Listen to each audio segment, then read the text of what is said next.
Good morning student. और आज सामाजिक विज्ञान के उपविषय अर्थशास्त्र के बारे में हम चर्चा करेंगे। और आज की जो वर्कशीट है वर्कशीट नंबर 28 है। और अगर डेट की बात करें तो आज 8/9/2020 है। ठीक है, आज हम पढ़ेंगे कि वैश्वीकरण और भारतीय अर्थव्यवस्था के बारे में, कि जो वैश्वीकरण है उसका भारतीय अर्थव्यवस्था में किस प्रकार प्रभावित किया है, और वैश्वीकरण हमारे लिए आवश्यक है भी और इसके नकारात्मक प्रभाव भी हैं साथ में। ठीक है, तो इसमें हम पढ़ेंगे विदेशी व्यापार के बारे में, कि जो विदेशी व्यापार क्या होता है, ये आवश्यक है या नहीं है, बहुराष्ट्रीय कंपनियां क्या होती हैं, ठीक है, इसके अपने फायदे और नुकसान भी हैं, इसके बारे में आज हम चर्चा करेंगे। ठीक है, तो अगर हम देखें तो 20वीं शताब्दी के मध्य तक उत्पादन जो था, जो 20वीं शताब्दी थी तब उसके बीच बीच में उत्पादन मुख्यतः देशों की सीमाओं के अंतर्गत ही सीमित था। यानी कि क्या था, हर देश अपनी जो देश था उसके अंतर्गत उत्पादन कुछ ना कुछ प्रोडक्ट बनाता था और वो क्या करता था, अपने ही देश में उसे बेचकर उसे खपत कर देता था। यानी कि दूसरे देश के साथ लेन देन या व्यापार इतना अधिक नहीं था। लेकिन जो बहुराष्ट्रीय कंपनियां हैं वो एक से अधिक देशों में उत्पादन पर नियंत्रण या स्वामित्व रखने वाली कंपनी है। यानी कि क्या करती हैं, कोई प्रोडक्ट बनाती हैं तो उसे क्या करती हैं, अपने देश से अलावा दूसरे देशों में भी बेचती हैं। यानी कि एक देश में न बेचकर अपने सामान को कई देशों में बेचा जाता है। तो ये काम कौन करता है, उसी कंपनी को क्या कहा जाता है, उसी कंपनी को बहुराष्ट्रीय कंपनी कहा जाता है। ठीक है, बहुराष्ट्रीय कंपनी के आने से पहले भारत जैसे देशों से कच्चे माल या खाद्य पदार्थ है वो निर्यात होते थे। यानी कि जब तक बहुराष्ट्रीय कंपनियां नहीं आई थी तब तक क्या होता था कि भारत से क्या होता था, कच्चा माल और खाद्य पदार्थ जो थे वो दूसरे लोग अपने पास बुला लेते थे और तैयार वस्तुओं का आयात करते थे। यानी कि अपने देश से क्या करते थे, भारत से कच्चा माल ले आते थे और खाद्य पदार्थ की वस्तुएं ले जाते थे और यहाँ पर क्या करते थे, तैयार माल को आकर बेच देते थे। ठीक है, तो बहुराष्ट्रीय कंपनी को क्या काम था, कि बहुराष्ट्रीय कंपनियों का काम था कि वो एक प्रोडक्ट को एक ही देश में न बेचकर बल्कि अलग अलग देशों में उसे बेचकर उस अपना मुनाफा कमाना। ठीक है, उत्पादन लागत कम करने तथा अधिक लाभ कमाने के लिए, यानी कि उत्पादन लागत, जो कोई प्रोडक्ट बना रहे हैं उसमें जो लागत लगा रहे हैं उसे कम करने के लिए और अधिक से अधिक लाभ कमाने के लिए बहुराष्ट्रीय कंपनी उन देशों में कार्यालय एवं उत्पादन के लिए कारखाने स्थापित करती हैं जहां उन्हें सस्ता श्रम मिलता है और अन्य साधन मिल जाते हैं।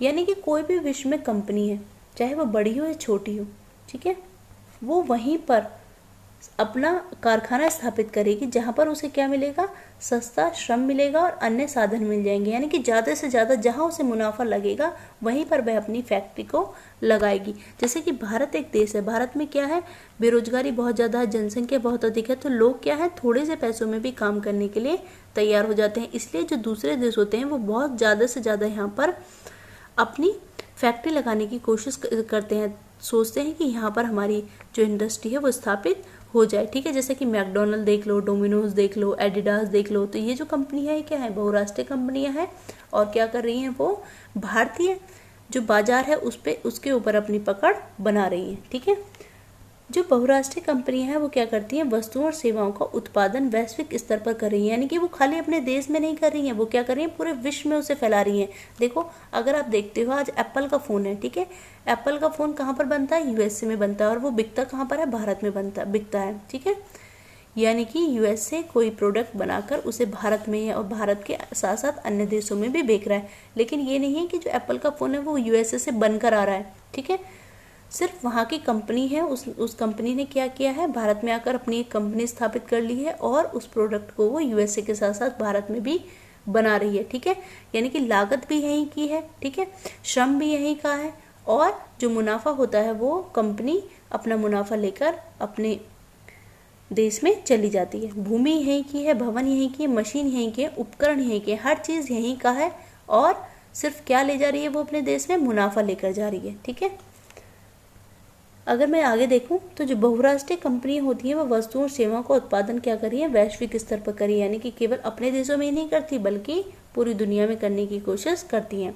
भूमि, भवन, मशीन और अन्य उपकरणों की खरीद में व्यय की गई मुद्रा को क्या कहा जाता है, निवेश। अगर हम पूछें कि बात करें कि निवेश किसे कहते हैं, कि जो भूमि होती है, यानी कि जमीन, भवन, मशीन, अन्य उपकरणों में जो खरीदने में हमने पैसे दिए हैं उसे क्या कहा है, उस मुद्रा को हमने निवेश कहा है। यानी कि हमने निवेश किया है, हमने भूमि खरीद ली, तो भूमि का क्या होगा, हमें किराया मिलेगा, लाभ मिलेगा। हमने भवन खरीद लिया, उसे हम रेंट पर देंगे, उससे भी क्या मिलेगा, हमें लाभ मिलेगा। यानी कि हमने निवेश किया है, अपने पैसे को कहीं पर लगाना, चाहे वो भूमि खरीदने में लगाना हो, भवन खरीदने में लगाना हो, मशीन खरीदने में लगाना हो, जिससे हमें वापस कोई फायदा हो। ठीक है, अन्य कोई उपकरण खरीदना हो, यानी कि सिलाई मशीन खरीद ली, हम कपड़े सिल कर पैसा कमा रहे हैं। ठीक है, तो इन चीज़ों से जो हम सामान खरीदते हैं उसमें जो हम पैसा लगाते हैं उसे क्या कहा जाता है, निवेश कहा जाता है।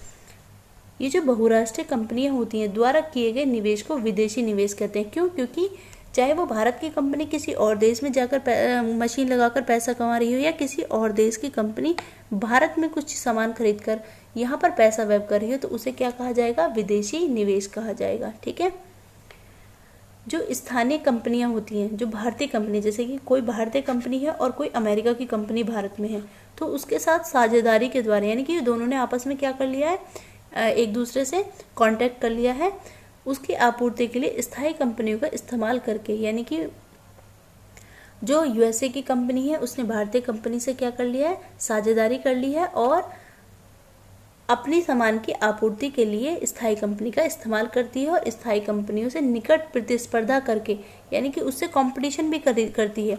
जो भारतीय कंपनी है उससे कंपटीशन करेगी और उन्हें खरीद भी लेती है। ठीक है, बहुराष्ट्रीय कंपनी दूरस्थ स्थानों के उत्पादन पर अपना प्रभाव जमा रही है।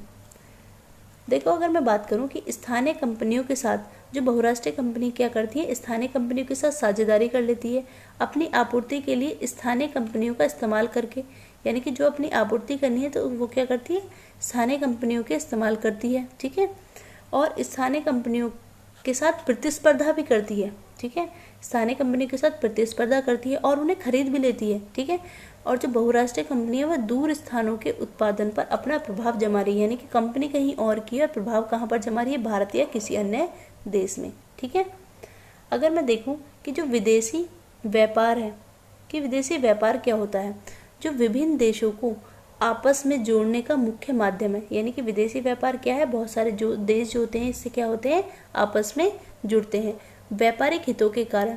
यानी कि उसमें उनके कारण क्या होता है, वो जुड़ते क्यों हैं, क्योंकि उनके कहीं ना कहीं व्यापारिक हित उसमें निहित होते हैं। ठीक है, इसी कारण जो व्यापारिक हितों के कारण ईस्ट इंडिया कंपनी भारत की ओर आकर्षित हुई थी। वहां पर क्या हुआ था, ईस्ट इंडिया कंपनी ने आपस में गठजोड़ कर लिया था, या अपनी एक कंपनी बनाई थी बहुत सारे लोगों ने, और इसी कारण वास्तव में विदेशी व्यापार जो होता है अपने देश के बाजारों से बाहर के बाजारों में, देखिए जो विदेशी व्यापार है वो क्या है, अगर मैं बात करूं कि विदेशी व्यापार क्या है, तो वो अपने देश के बाजारों से बाहर के बाजारों में पहुंचाने के लिए उत्पादकों को एक अवसर प्रदान करता है। यानी कि अपने देश के बाजारों में तो अपने सामान को बेचो ही बेचो, साथ ही साथ में दूसरे देश के बाजारों में भी अपने सामान को बेचो। विदेशी व्यापार विभिन्न देशों के बाजारों को जोड़ने या एकीकरण में सहायक होता है। जो विदेशी व्यापार होता है वो विभिन्न देशों के बाजारों को जोड़ने या एकीकरण में सहायक होता है। ठीक है, विभिन्न देशों के बाजारों को जोड़ता है और उनका एकीकरण करता है। अगर मैं केस स्टडी की बात करूं कि केस स्टडी क्या है, तो जो होंडा कंपनी थी उसने 19 जनवरी 1984 को गुड़गांव, ये बहुराष्ट्रीय कंपनी थी, विदेशी कंपनी थी, इसने क्या किया, 19 जनवरी 1984 में गुड़गांव जो हरियाणा में हीरो समूह था उसके संस्थापक थे ब्रजमोहन लाल मुंजाल, तो उनके साथ मिलकर हीरो होंडा, आपने बाइक का नाम सुना होगा, हीरो होंडा कंपनी की स्थापना की। यानी कि दोनों कंपनियां मर्ज हो गई। ठीक है, ये हमारी देसी कंपनी है हीरो, और जो होंडा है ये विदेशी कंपनी है, ये दोनों कंपनियां मर्ज हो गई। ठीक है, फिर क्या हुआ, 2.8 बिलियन अमेरिकी डॉलर का निवेश कर इस कंपनी की शुरुआत की गई। ठीक है, दोनों ने क्या किया, हीरो होंडा कंपनी की शुरुआत की, लेकिन 2010 में कंपनी ने करीब 35 लाख दुपहिया वाहन भारत में बेचे, जो भारत के तेजी से बढ़ते व्यापार का करीब 48% था। ठीक है, फिर 2004 में क्या होंडा ने अपने शेयर जो थे वो हीरो कंपनी के समूह को बेच दिए। ठीक है, अगर हम देखें कि अतीत में देशों को जोड़ने का मुख्य माध्यम क्या था, तो अगर हम बात करें कि क्या माध्यम था जिसके कारण अतीत में एक दूसरे देश जो थे वो एक दूसरे से जुड़ते थे, तो उसका माध्यम था व्यापार। ठीक है, विदेशी व्यापार और विदेशी निवेश में क्या अंतर है, तो अगर विदेशी व्यापार की बात करूं तो जो विदेशी व्यापार क्या है, व्यापार विभिन्न देशों को आपस में जोड़ने का माध्यम है। और दूसरा क्या है, विदेशी व्यापार अपने देश के बाजारों के साथ साथ बाहर के बाजारों में पहुंचने के लिए उत्पादकों को एक अवसर प्रदान करता है। ठीक है। और अगर विदेशी निवेश की बात करूं तो उसमें क्या है कि भूमि, भवन, मशीन और अन्य उपकरणों की खरीद में व्यय की गई मुद्रा को निवेश कहते हैं। ठीक है। यानी कि हमें जो भी चीज़ें खरीदने के लिए अगर हमने पैसे लगाए हैं तो उसे क्या कहेंगे, निवेश कहेंगे। बहुराष्ट्रीय कंपनी द्वारा दिए गए निवेश को ही विदेशी निवेश कहते हैं। ठीक है। अगर क्वेश्चन नंबर 3 देखूं कि बहुराष्ट्रीय कंपनियों से क्या अभिप्राय है, तो आप बता देंगे कि जो बहुराष्ट्रीय कंपनियां होती हैं, अगर बहुराष्ट्रीय कंपनियों से अभिप्राय की बात करूं तो बहुराष्ट्रीय कंपनियां एक से अधिक देशों में उत्पादन पर नियंत्रण या स्वामित्व रखने वाली कंपनियां हैं। ठीक है। और भारत में कार्यरत किन्हीं 2 बहुराष्ट्रीय कंपनियों की बात करो, देखो एप्पल हो गई। ठीक है, एप्पल हो गई। ठीक है, रिलायंस हो गई, जो भारत में भी हो और भारत से बाहर भी हो। ठीक है, ऐसा नहीं कि भारतीय ही, आप भारतीय भी बता सकते हैं, आप विदेशी भी बता सकते हैं। ठीक है, ये कंपनियां किन वस्तुओं का उत्पादन करते हैं। ठीक है, अगर एप्पल की बात करूँ तो फ़ोन की करती है, और अगर सैमसंग, देखिए अगर सैमसंग की बात करूँ तो ये इलेक्ट्रॉनिक सामान बनाती है। ठीक है, जो बहुराष्ट्रीय कंपनियां हैं वो विकासशील देशों में कारखानों को क्यों स्थापित करती हैं, क्योंकि जो विकासशील देश है वहाँ पर सस्ता श्रम मिलता है।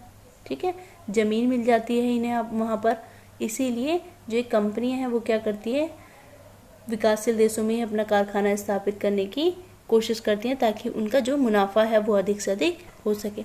आज की वीडियो यहीं तक थी, और अगर अच्छी लगी हो तो प्लीज़ लाइक कीजिएगा, शेयर कीजिएगा, चैनल को सब्सक्राइब कर लीजिएगा। Thank you so much for watching this.